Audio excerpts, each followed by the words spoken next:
자, 오늘 라이브 칠판 미션이에요. 미션. 여러분들이 미션에 대해서 알려달라고 하셨던 분들이 예전에 있었고 제가 미션을 꼭 알려준다라고 얘기를 했었죠. 오늘 건식과 습식도 차이를 다 알려주니까 걱정하지 마십시오. 여기 보면 습식 다판 클러치, 그 다음에 습식 다판 클러치를 병렬로 잘난 거, 그 다음에 건식 클러치도 다 사진이 있죠. 자세하게 여러분들한테 설명을 해드리겠습니다. 미션은 오늘로 종결이 됩니다. 여기는 CVT, 여기는 DCT, 여기는 오토 트랜스미션이 되겠죠. 자, 그러면 CVT는 뭐냐? 예전에 노사장이 이 CVT를 뭐라고 얘기하냐? 사실 CVT의 정식 명칭은 continuously, 연속적으로 variable 변환을 하는 트랜스미션이에요. 그래서 CVT라고요. 근데 노사장은 옛날에 이 CVT를 사람들한테 쉽게 말하려고 뭐라고 말했냐? 컨베어 벨트라고 얘기를 했어요. 컨베어 벨트. 왜? 이 벨트가 컨베어 벨트처럼 움직이기 때문에 노사장은 옛날에 CVT 미션을 컨베어 벨트 트랜스미션이라고 불렀습니다. 왜? 상관없잖아요. 어차피 이 명칭을 만든 사람이 꼭 이것 때문에 한 게 아니라 이거를 처음으로 적용했던 사람이 이 명칭을 붙이고 컨베어 벨트라고 해도 될 만큼 벨트가 움직이는 건 저는 그렇게 불렀거든요. 자, CVT 미션은 현재 체인을 쓰는 회사도 있고 그 다음에 어떤 스틸 벨트가 됐던 이 벨트도 종류가 여러 가지가 있어요. 그럼 노사님 CVT 미션은 작동을 어떻게 해요? 라고 하는데 쉽게 생각해서 여러분 타고 있는 자전거를 생각하시면 돼요. 여러분들 자전거 탈 때 페달을 밟는 앞에 체인이 이렇게 크잖아요. 그 다음에 뒷바퀴에 달려있는 여기는 이렇게 작잖아요. 그래서 여기다가 이렇게 체인을 걸어갖고 여기서 이제 페달을 밟고 자전거가 막 가죠. 그러다가 처음 출발할 때나 언덕길을 올라갈 때는 얘 기어를 더 큰 걸로 바꾸죠. 이렇게 위로 저단 기어로 올리면 여기서 구동하는 회전비랑 얘랑 비슷해지면 한 바퀴를 감을 때 얘도 한 바퀴가 감아지니까 그러면 언덕을 올라갈 때나 출발할 때 가볍게 가죠. 그러다 탄력이 붙기 시작하면 뒤에 있는 체인을 밑으로 작은 기어로 내리면 얘가 한 바퀴를 돌릴 때 얘가 한 세 바퀴나 네 바퀴가 돌게 되면 점점 속도가 나잖아요. 이게 CVT 미션이에요. 자, CVT 미션 보면 무조건 두 개의 풀리에 이렇게 벨트를 걸어요. 그래서 이쪽이 엔진에서 입력이 되는 출력이면 이쪽이 바퀴로 나가는 출력인 거죠. 자, 엔진에서 나갈 때 얘가 그러니까 CVT는 이 풀리가 넓어졌다가 좁아졌다가 하면 이 회전비가 이 크기가 바뀌어요. 체인이 움직이는 거랑 똑같은 거예요. 자전거 뒷바퀴에 있는 체인이 작은 데서 큰 데로 움직이는 거랑 똑같은 거를 요 풀리가 넓어졌다 좁아졌다 하면서 이 원의 크기가 바뀌어요. 지금 이쪽이랑 똑같이 입력 쪽이 엔진이란 말이에요. 근데 얘는 쫙 벌려가지고 제일 안쪽에, 그러니까 꽃갈콘이라고 생각하면 돼요. 꽃갈콘이 이렇게 마름모로 돼 있으니까 여기에다 체인을 걸 때랑 여기랑 체인을 걸 때랑 다르겠죠. 이거를 체인이나 이 벨트가 움직일 수 있게끔 이 풀리가 벌어졌다가 좁혀졌다 하는 거예요. 처음에 1단 출발할 땐 이렇게 되겠죠. 엔진 쪽에서는 여러 번 돌았을 때 바퀴는 크게 한 바퀴밖에 안 돌겠죠. 힘이 되게 세죠. 그러다 차가 가기 시작하면 얘가 이제 좁아지면서 벨트를 바깥쪽으로 밀어 제끼죠. 밀어 제끼고 바퀴 쪽은 작아져요. 여기 보시면 이렇게 되는 거죠. 요게 지금 엔진에서 입력하는 거고요. 요게 지금 바퀴 쪽이에요. 처음에 출발할 땐 이렇게 가다가 2, 3단일 때는 거의 이렇게 비슷하게 가다가 그러다가 속도가 높아져서 5단, 6단이 들어가야 되면 이렇게 되는 거죠. 그러면 엔진에서 들어오는 회전비가 한 바퀴일 때 바퀴는 한 3바퀴 이상이 돌겠죠. 이게 CVT. 굉장히 단순해요. 근데 이 단순한 게 높은 기술력을 요해요. 왜냐면 엄청나게 여기서 열이 많이 나고 마찰 저항도 그렇고 더 문제는 또 뭐냐.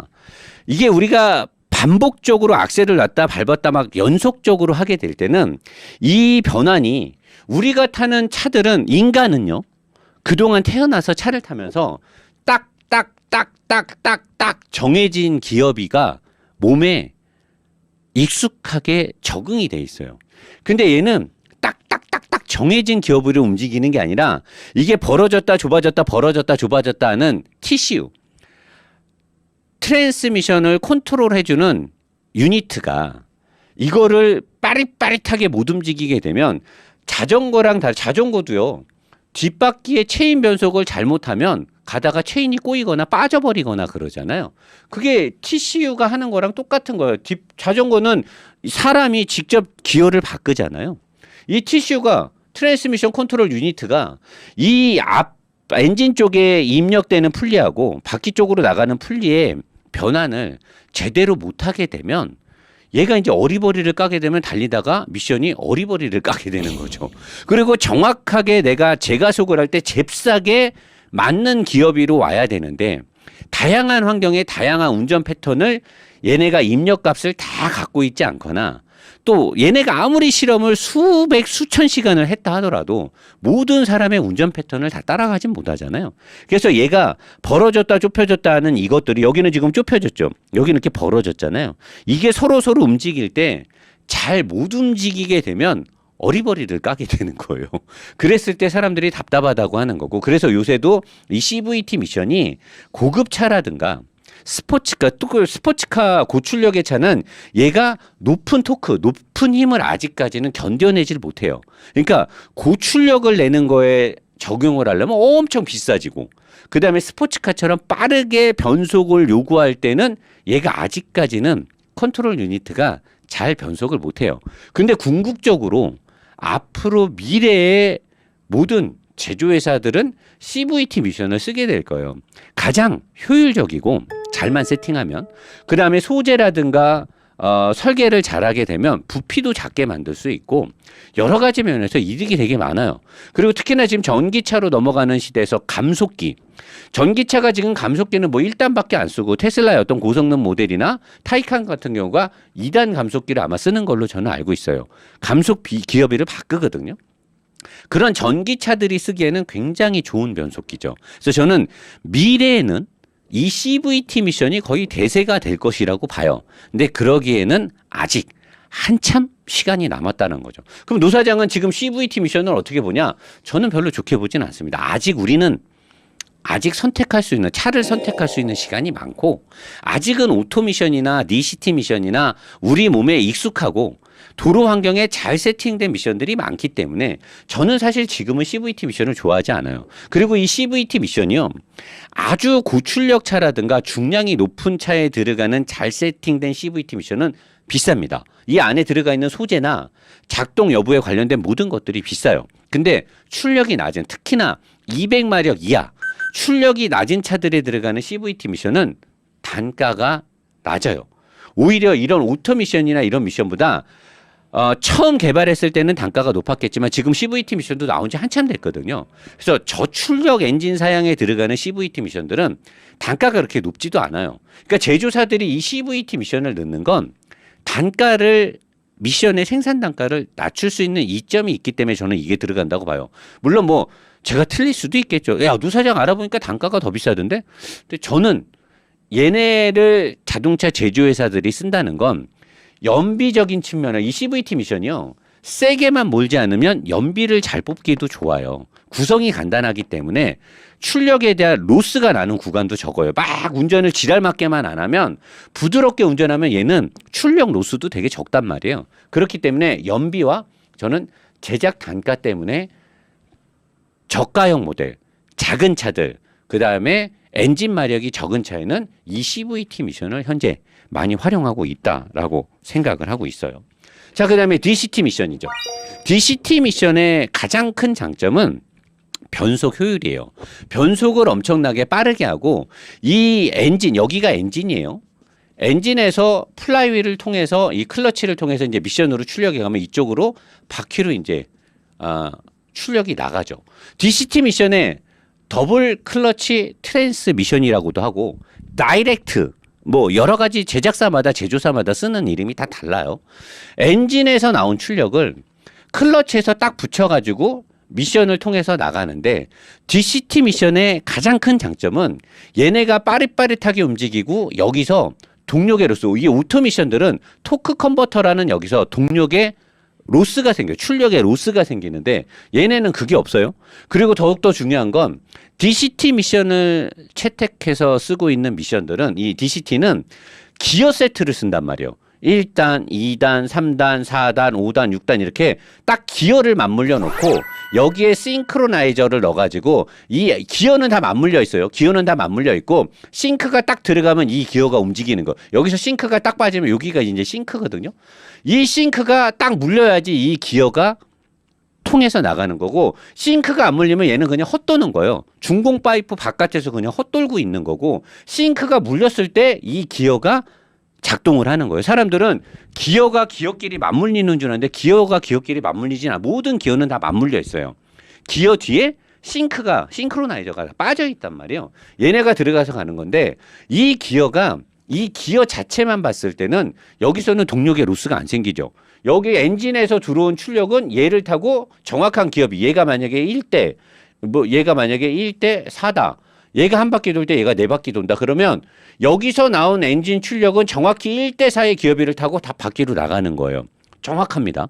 로스나 이런 것들이 아예 없어요. 그래서 기어 변속의 어떤 체결감, 그 다음에 로스가 없기 때문에 연비적인 측면도 있고요. 굉장히 빠릿빠릿하죠. 엔진 오일을 그렇게 많이 머금고 있을 필요도 없고 이 DCT 미션은 그래서 스포츠카들이 원래 이 옛날에 수동 미션에 클러치를 안 밟고 변속을 하기 위해서 이 앞에 클러치 쪽을 바꾼 게 DCT 미션이란 말이에요. 페라리랑 이 옛날 스포츠카 슈퍼카들이 있었던 F1 미션 같은 거 이런 것들이 원래 있던 이 수동 미션의 기반으로 앞쪽에 클러치를 자동화로 바꾼 거를 DCT 미션이라고 한단 말이에요. 자, 이 DCT 미션의 작동 원리는요. 더블 클러치인데 원 클러치는 클러치가 밟았다 띄었다 해서 이 띄어졌을 때 기어를 바꾸고 기어가 변속이 끝나면 클러치를 다시 붙이면 되잖아. 그럼 DCT는 도대체 클러치를 두 개를 어디다 놓냐 그러는데 이 큰 원 안에 작은 쪽 원에 클러치가 이렇게 있고요. 얘가 지금 이 클러치를 돌리는 판이란 말이에요. 그 다음에 바깥쪽에 또 더 큰 클러치 판을 둬요. 그래서 작은 클러치는 인풋 샤프트 안쪽에 파이프가 하나 있고요. 파란색. 아우터 파이프가 있어요. 여기 보시면 여러분 보이죠? 인풋 이 샤프트하고 아우터 샤프트가 따로 돌아요. 그러니까 하나의 샤프트를 감싸고 돈단 말이에요. 그래서 안쪽에 인풋 샤프트에 있는 게 바깥쪽에 클러치랑 연결이 돼 있고 아우터 샤프트가 돌 때는 안쪽에 클러치가 붙게 돼 있어요. 그러면 DCT가 좋은 건 뭐냐? 1단을 들어가기 위해서 이 1단이 맞물려 있을 때 클러치가 둘 다 떨어져. 모든 기어는 맞물려 있어. 맞물려 있는 상태에서 얘가 1단이라고 치면 1단에 싱크를 딱 붙여놔요. 그러면 1단 기어가 들어가 있는 거야. 1단 기어가 들어가 있으니까 출발할 때 클러치를 밟고 기어를 딱 넣을 필요가 없이 1단 기어가 들어가 있어요. 1단 기어가 딱 들어가 있는 상태에서 클러치만 떨어져 있는 거죠. 그랬다가 출발할 때 클러치가 딱 붙으면 바로 1단이잖아. 근데 다음에 2단으로 들어가는데 2단은 아우터 샤프트에 연결돼 있거나 뭐 이너 샤프트가 됐던 2단 기어도 들어가 있어요. 2단 기어가 싱크가 들어가 있어. 근데 2단 기어는 원래는 2단 기어가 들어가려면 1단에 들어간 기어를 빼서 2단으로 넣을 때 클러치가 한번 동력을 떼줘야 되잖아. 안 그러면 여기서 엔진 출력이 계속 가고 있으면 충격이 생기니까 기어를 변속할 때는 클러치를 밟아서 동력을 끄는 다음에 기어를 넣잖아요. 근데 DCT들은 1단이 들어가 있고 그 다음에 2단을 넣을 때 2단도 들어가 있어요. 근데 2단은 클러치가 따로 있으니까 클러치가 대기하고 있다가 2단으로 변속할 때 레버를 탁 치거나 자동으로 바뀔 때 1단의 클러치가 떨어지면서 2단 클러치가 붙는 거예요. 그러니까 변속을 할 때 시간이 걸릴 필요가 없어요. 1단, 2단 기어를 같이 넣어놓고 클러치만 요렇게 붙였다 요렇게 붙였다 하면 되는 거예요. 그러니까 클러치가 왔다 갔다 하는 그 짧은 시간에 변속은 이미 들어가 있었기 때문에 엄청나게 빠르죠. 그리고 예전에는 이런 것들을 지금 제가 스포티지에서 했던 것처럼 이렇게 건식 단판, 다판이 아니라 단판이에요. 하나짜리 판. 건식 단판을 쓰면 얘가 여기에 붙고 얘가 떨어질 때 얘가 여기 붙는데 이걸 붙을 때 울컥거리지 말라고 슬립을 허용해 주면서 붙는단 말이에요. 근데 이 건식 단판은 슬립을 허용해 주면서 붙는데 이 안에 오일 성분 같은 게 없어요. 우리가 생각하는 일반 클러치니까 얘가 슬립을 허용하면서 붙기 때문에 마찰에 의한 마찰열이 생기고 그 마찰열과 마찰 계수 때문에 이 클러치의 패드가 닳아요. 그래서 스포티지나 제가 투싼이라든가 여러 우리나라에서 적용 이 DCT 미션, 건식 DCT가 적용됐던 모델들이 7만이나 10만에서 미션이 나가는 이유가 저 클러치 판이 다 타버리기 때문이에요. 근데 저게 장점은 구조가 간단하고 동력 전달의 효율성이 워낙 구조가 간단하기 때문에 낮은 출력을 갖고 있는 차들이 저 단판 DCT 미션을 쓰게 되면 생산 단가도 낮을 뿐더러 연비가 잘 나와요. 이 안이 무겁지가 않으니까 엔진에서부터 바퀴까지 나갈 때 여기가 이 습식 다판은 여기가 구조가 복잡하고 오일이 들어가 있기 때문에 출력의 로스도 어느 정도 미세하게나마 있을 수 있고 무겁단 말이에요. 단가도 비싸고. 근데 이 단판 그냥 건식 DCT를 쓰게 되면 여러 개의 클러치가 없으니까 그냥 탁 붙으면 되니까 연비가 잘 나와요. 그러니까 환경 규제라든가 재원상에 우리 차가 연비가 좋아요 이런 거를 자랑할 때는 이 단판 DCT가 들어가 있는 게 월등히 좋겠죠. 자, 근데 제조사는 단판 클러치가 들어간 더블 클러치가 들어간 이 미션을 적용하게 되면 제조사는 자랑할 것도 많아요. 연비 잘 나오죠. DCT라고 미션도 자랑할 수가 있어요. 제조사 입장에서는 무조건 좋아요. 근데 그거를 탄 소비자들은 7만이나 10만이 되면 100만 원 돈을 상회하는 리페어 비용을 내야 돼요. 제조사는 팔 때 돈도 더 많이 남겨먹고 연비가 잘 나오기 때문에 경쟁력도 갖추게 되죠. 경쟁사가 만약에 오토 미션을 쓰거나 다른 미션을 썼어. 습식 다판을 썼어. 그러면 얘네들은 제조 단가도 더 비싸요. 근데 건식 단판에 비해서 연비도 덜 나와. 그러면 건식 트윈 클러치를 쓰는 제조회사는 더 싸게 제작을 해서 비슷한 금액에 팔아먹고 연비가 더 잘 나오니까 영업적인 측면에서도 되게 유리해질 거예요. 차를 팔 때 광고하기가. 하지만 피해는 소비자가 갖게 되는 거죠. 단판 클러치가 들어간 차들은. 그래서 박 팀장하고 제가 스포티지 하체 리뷰를 하면서 DCT 미션이 들어간 차를 사지 말라 하는 이유가 그런 거예요.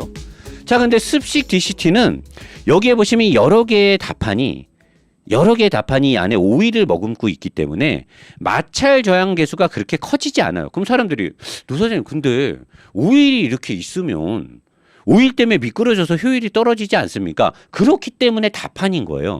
다판으로 압력으로 딱 흡착을 시켜버리기 때문에 이 안에 오일이 들어간다 하더라도 이 오일은 어떤 부드러움과 충격이라든가 마찰열을 떨어뜨리기 위해서 넣는 거지 오일이 들어갔기 때문에 미끄러지지 않느냐 아니죠. 엄청난 압력으로 얘네가 따라락 붙어버리기 때문에 그리고 이 회전을 할 때 밀리는 힘이 있어요. 엔진에서 들어오는 힘이 밀고 들어가는 그러니까 약간 뭐 헬리컬 기어처럼 회전을 할 때 앞쪽으로 가려는 성질 같은 그런 원리를 이용해서 엄청나게 강한 힘으로 이게 밀려서 다판이 붙기 때문에 오일이 들어갔다 하더라도 그 오일 때문에 열을 떨어뜨리고 부드러움을 초반에는 주지만 그 오일 때문에 붙은 클러치들이 미끄러지는 일은 없어요.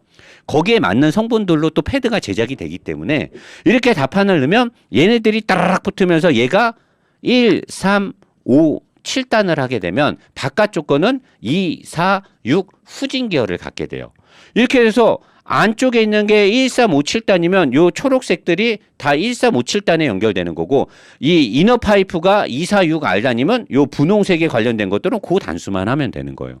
그리고 이 습식 다판을 쓰고 있는 DCT 미션을 쓰는 회사들은 대부분이 다 이렇게 직경을 다르게 해서 안쪽에 작은 클러치와 바깥쪽에 큰 클러치를 넣어서 인 샤프트와 아우터 샤프트를 여기에 맞물리게 하는데 간혹 어떤 특이한 제조회사들은 똑같은 걸 이렇게 직렬로 설치를 해요. 똑같은 크기를. 얘도 마찬가지로 이너 샤프트에 묶고 아우터 샤프트에 묶기 때문에 이 방식을 쓰는 회사는 저는 전에 못 봤는데 이 방식을 쓰는 제조회사도 있어요. 근데 대부분의 제조회사들은 작은 클러치와 큰 클러치 내측과 외측을 활용해서 클러치를 붙여요. 이게 DCT 미션이에요. DCT 미션 이 습식 DCT는요. 오토 미션처럼 부드러움을 주고 내구성도 좋아요. 그리고 동력 전달도 월등히 좋고 대신에 얘네들은 기어 단수를 여러 단을 못 쓰는 단점이 있어요. 왜냐? 이렇게 직접적인 톱니바퀴의 기어가 맞물려 있기 때문에 8단, 9단, 10단 이렇게 가면 이 기어를 다 넣어야 되는 거예요. 그래서 얘네들은 미션 하우징의 크기를 생각했을 때 한계점이 7단인 거예요. 그래서 이 더블 클러치에 이 기어가 들어가는 차들은 대부분이 7단까지만 있어요. 8단은 거의 없어요. 8단, 9단, 10단 이렇게 가려면 이 기어를 하려면 너무나 기어가 커지는 거예요. 이 기어들을 계속 넣어야 되니까. 한 기어당 다 기어가 하나씩 맞물려 있단 말이에요. 그래서 효율성도 좋고 그래서 슈퍼카나 스포츠카들이 이 미션을 되게 선호하죠. 되게 좋아하고 좋은데 비싸요. 비싸고 여기 잘못 만들면 고장 잘 나겠죠. 요거 잘 만들어요. 제가 작년에 소렌토 DCT 습식 8단 미션 타면서 얘네가 움직이는 느낌이 뭔가 내구성이 좀 부족해 보이는. 왜냐 내가 막 밟아보니까 뭔가 미션이 체결되는 게 원래는 더 빠르게 훨씬 더 빠르게 착착 붙어도 되는데 뭔가 좀 말랑말랑하게 움직이는 느낌이 든 거야. 그래서 제가 작년 1월 달에 2월 달인가 소렌토 이 습식 DCT 8단 미션 탈 때 그랬잖아요. 이 미션 뭔가 약한 것 같다. 뭔가 내구성에 문제가 생길 것 같다는데 아니나 다를까 바로 몇 달 안 돼서 미션에 하자 빵빵 터지기 시작했죠. 이 미션은 요쪽 부위를 만들 때 높은 기술력을 요합니다. 이 미션의 장점, 기어들로 변속이 다 이루어지기 때문에 직결감이 되게 좋다라는 장점이 있어요. 요거는 잘만 만들면 되게 좋은 미션이에요. 단점은 기어 단수가 한계가 있기 때문에 오버드라이브의 어떤 항속 기어비를 만들 때 불리한 단점 같은 게 있을 수 있겠죠. 자, 그리고 노 사장이 요 미션은 물론 좋아하는데 사실 노 사장은 요새 이 오토 미션을 좋아해요.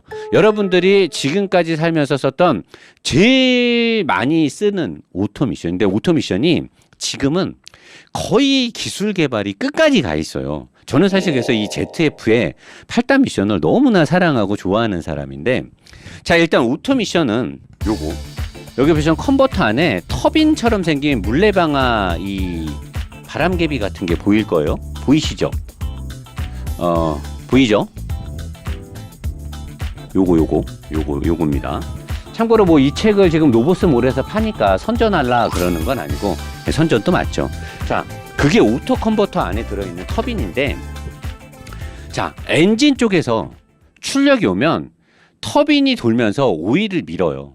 오일을 밀어서 반대편 터빈이 돌면 이게 막 발전소에서도 많이 쓰는 방법이죠. 증기 터빈이나 이런 거 다 이런 거니까 오일을 터빈으로 밀어서 맞은편에 이 터빈이 돌면서 출력이 나가는 거예요.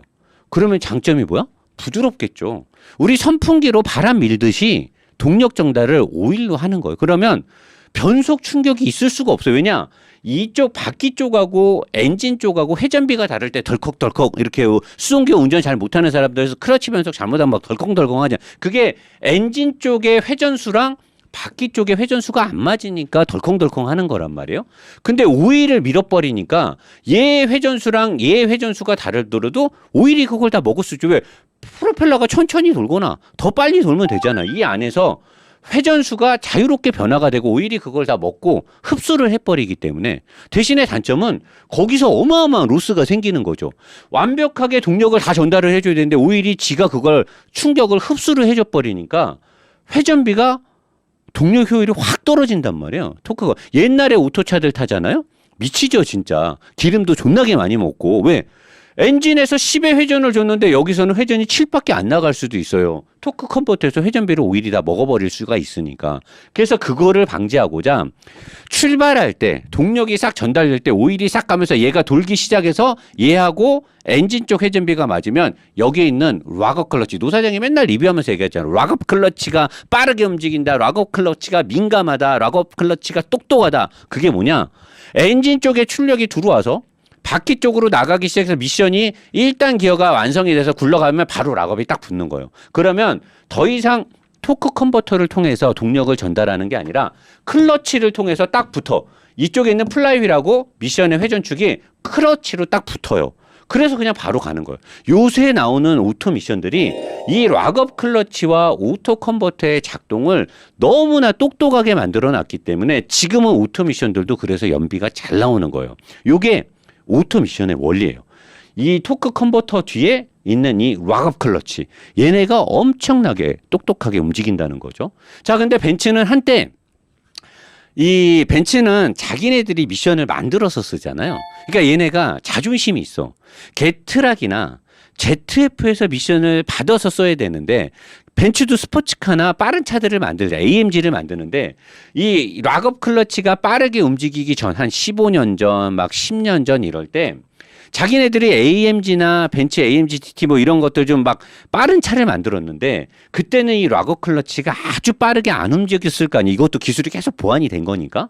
얘네가 이 오토미션을 갖고 S클래스나 뭐 S600이나 E는 다 괜찮았는데 빠른 차에다 넣기에는 이 미션이 동력 전달이 좀 느리고 로스가 있는 거야. 근데 얘네가 게트락이 그 당시에 DCT 미션을 팔았었단 말이에요. 그리고 ZF에서도 포르쉐에다가 PDK 미션을 더블 커플링이라는 PDK 미션을 만들어서 팔았어. 이거죠, 이런 거. 이런 건데 건식이 들어가거나 습식이 들어가거나. 근데 벤츠는 자존심이 있어갖고 걔네한테 미션을 사서 쓰기 싫은 거야. 그래서 지네가 갖고 있던 오토 미션, 이 미션에다가 이 앞쪽에 토크 컨버터 때문에 동력의 전달이 이 기어 체결의 어떤 동력 전달의 체결감이라든가 기어가 좀 빠릇빠릇하게 움직이는 걸 갖기 위해서 토크 컨버터를 빼고 여기다 다판 클러치를 넣은 거예요. 이 다판 클러치가 뭐냐? 이 다판 클러치를 클러치가 두 개가 아니라 하나로 만들어서 얘가 다라락 살짝 벌어지고 변속을 하고 다라락 붙는 이거를 MCT라 그래요. 멀티 클러치 트랜스미션이라고 해서 벤츠가 한때 이거를 많이 썼어요. 근데 지금은 이게 큰 의미가 없는 거야. 왜?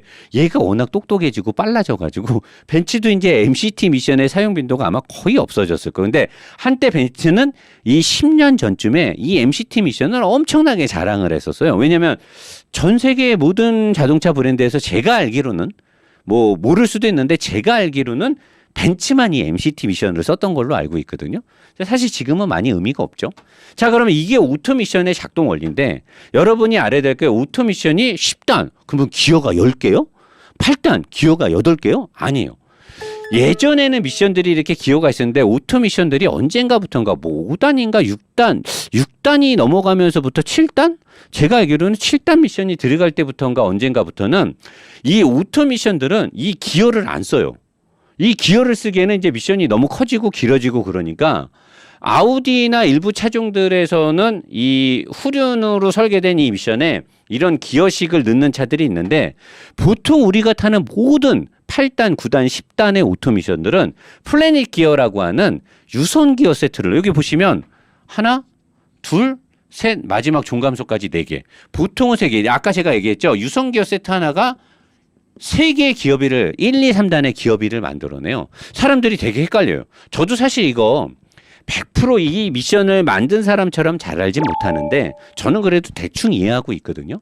제가 대충 이해하고 있는 부분만 여러분들한테 전달을 해드릴게요.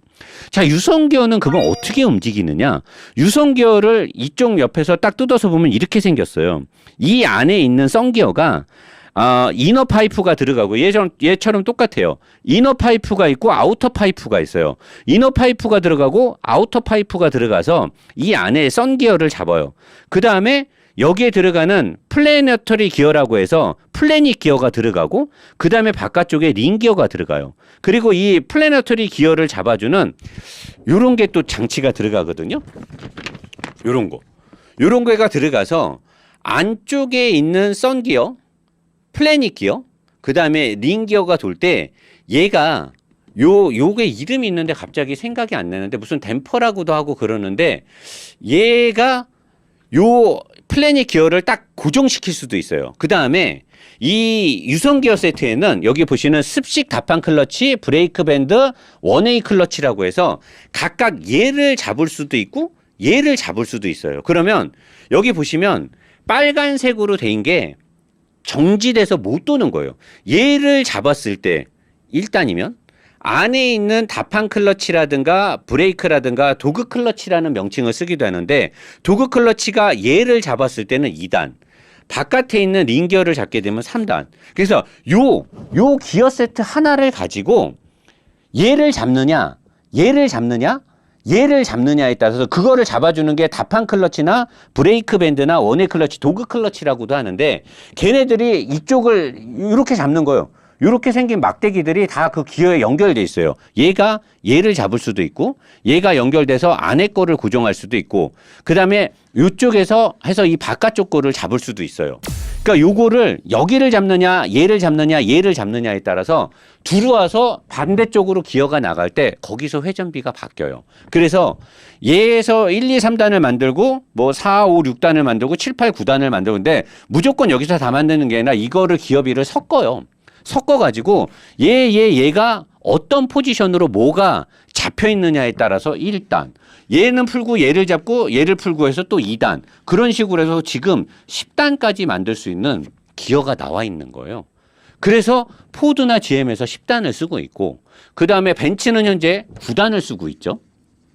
일본 애들도 도요타나 혼다 애들이 9단하고 10단을 써요. 걔네들이 기어가 그렇게 많은 게 아니에요. 이 안에 있는 거를 프로그램 로직으로 뭐를 잡고 뭐를 풀어줄 거냐에 따라서 기어가 움직이는 게 다른 거예요. 이게 기어가 세 개가 아니라 이렇게 하나예요. 이렇게 하나인데 얘를 잡느냐 얘를 잡느냐 얘를 잡느냐에 따라서 나가는 기어비가 바뀐다라는 거죠. 근데 이 기어의 장점이 풍부한 기어비를 만들 수 있어요. 그래서 굉장히 부드럽게 움직일 수 있고 그 다음에 마지막에 종감속을 자유롭게 세팅을 할 수 있기 때문에 항속 연비를 되게 좋게 뽑을 수 있어요. 근데 단점이 있어요. 이 유성기어 세트를 넣게 되면 이쪽에서 들어오는 회전이 힘이 있어야 돼요. 힘이 있어야지만 얘네들이 착착착 빨리빨리 붙으면서 딱 완성된 기어비가 바깥으로 나가요. 그래서 ZF 미션도 그렇고 벤츠가 쓰는 특히 9G 트로닉스 미션들이 벤츠 S클래스도 그래요. E클래스도 그러고 살살 달리면 기어가 1, 2, 3단의 변속이 초커덕초커덕 걸리는 게 이렇게 꿀렁꿀렁한단 말이에요. 지금 카카오톡의 허 대표님도 벤츠 S500 신형을 샀잖아요. 1, 2, 3단에서 누사님 이거 왜 미션이 이렇게 꿀렁꿀렁거리지? 근데 밟잖아요. 악셀을 지그시 밟아서 이쪽에서 강한 회전과 강한 힘이 싹 들어가면 얘네들이 기어를 잡아주고 뭐 할 때 확실한 회전으로 쫙 밀고 나가요. 근데 악셀을 살살 밟으면 회전이나 토크가 살살 들어오니까 얘네가 이걸 잡을 때 기어비가 만들어지는 과정에서 꿀렁거림이 생기는 거예요. 기어비가 만들어질 때 세게 빠르게 힘이 들어가줘야 기어가 탁 만들어지는 거예요. 기어비가 1단이 딱 만들어지고 2단이 딱 만들어지는데 살살 들어오니까 기어비가 만들어지는 그 로스 시간 때문에 꿀렁힘이 생겨요. 근데 기어비가 딱 만들어지면 잘 가죠.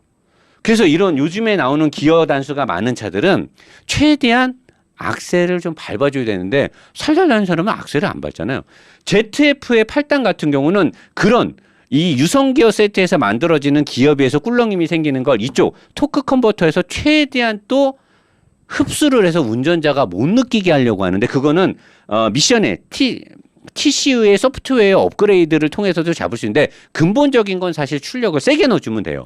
근데 그걸 안 하니까 제조사들이 그걸 잡으려고 부단히 노력하는 거고 같은 BMW인데도 어떤 놈은 내 미션은 ZF8단 누사장이 그렇게 좋다는데 1, 2단에서 엄청 꿀렁거려. 근데 어떤 사람은 똑같은데 야 나는 안 그러는데 바꿔서 타보면 야 너랑 나랑 출고된 지 한 달밖에 차이가 안 나는데 왜 네 차는 안 그러냐? 그러면 TCU를 업그레이드 했을 때 이게 잡히는 경우가 대부분 많아요. 근데 안 잡히는 경우는 골치 아픈 거죠. 이게 이 유성기어 세트 미션을 갖고 있는 차들의 최대 단점이에요. 하지만 그럼에도 불구하고 워낙 장점이 많기 때문에 유성기어 세트를 쓰고 있죠. 나 다 설명한 거 맞죠? 어때요 여러분? 설명이 어려웠나요? 쉬웠나요? 이 정도면 그림으로 보니까 이제 이해가 빡 되지 않아요? CVT 미션은 어떻게 움직이고 장단점은 뭐고 DCT 미션은 어떻게 움직이고 장단점이 뭐고 오토 미션은 어떻게 움직이고 그동안 우리가 몰랐던 유성기어가 저렇게 움직이는구나 이해가 됐나요? 안 됐어요? 안 되면 얘기하세요. 다음에 또 더 쉽게 아예 내가 칠판에 그림을 그려놓고 말도 안 되는 진짜 말도 안 되는 그림으로 또 해야 되는 거죠. 근데 이 정도면 웬만하면 이해가 안 가면 너네가 이제 유튜브를 좀 찾아보고 말이야. 내가 사실 이건 뭐 박사도 아니고 내가 딱졸이잖아. 내가 뭐 기계공학을 전공한 사람은 아니잖아. 나로서는 최선을 다한 거야. 이게 이해가 안 되면 조금 뭐 공부를 해야 되는데 만약에 도저히 안 되겠다. 노사장이 더 쉽게 풀어라. 그럼 말해. 형이 한 번 더. 내가 근데 딱졸이라 나도 공부하는데 한계가 있다. 말하는 거예요. 나는 그냥 공부를 한 게 아니라 내가 알고 있는 상식으로만 얘기를 한 거. 조금 뭐 틀리거나 부족한 부분들은 이쪽의 전문가분들은 노 사장이 딱졸이라 그러는구나. 그리고 이해를 해줘야지. 나는 누구처럼 뭐 교수, 뭐 카이스트 뭐 이런 게 아니기 때문에 저를 막 그런 걸로 막 이렇게 엄중한 잣대를 들이대고 그러시면 저는 그냥 경험치가 풍부한 리뷰어입니다. 그 부분에 착안해서 제 영상을 이해하셔야지. 야, 뭐 전문가가 저것도 모르냐? 저 전문가 아닙니다. 저는 막 전문대도 돼요? 안 되죠. 왜 젖을 여기서 말하는 전문대는 이제 4년대 전문대를 얘기한 겁니다. 저는 그런 사람 아닙니다. 자, 이번에 제가 들고 나온 이 제품.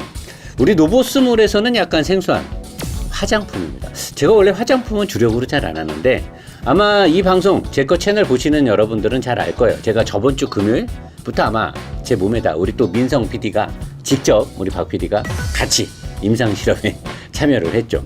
자, 요거 뺑땅 화장품에서 나온 건데 사람들은 이 미스트 같은 거는 여자분들이 피부가 건조할 때 뿌린다라고 생각하잖아요. 하지만 여기에는 미국에서 신비의 광물질이라고 뭐 일라이트가 어쩌고 저쩌는데 그런 거는 여러분들이 그냥 찾아보시면 되고 저는 그런 건 다 필요 없고 내가 실험하고 내가 느낀 것만. 요새 노사장 피부 좀 좋아 보이지 않습니까? 자, 미스트는 여자분들이 건조할 때만 뿌린다? 아니에요. 클리어러스 토너 이 제품은요, 제가 쭉 써보니까 처음에 이걸 소개해 주신 대표님이 저한테 말하기를 노사님 스킨 못 씁니까? 로션 못 씁니까? 근데 스킨 로션 필요 없습니다. 세수하고 나서 이거 뿌리잖아요.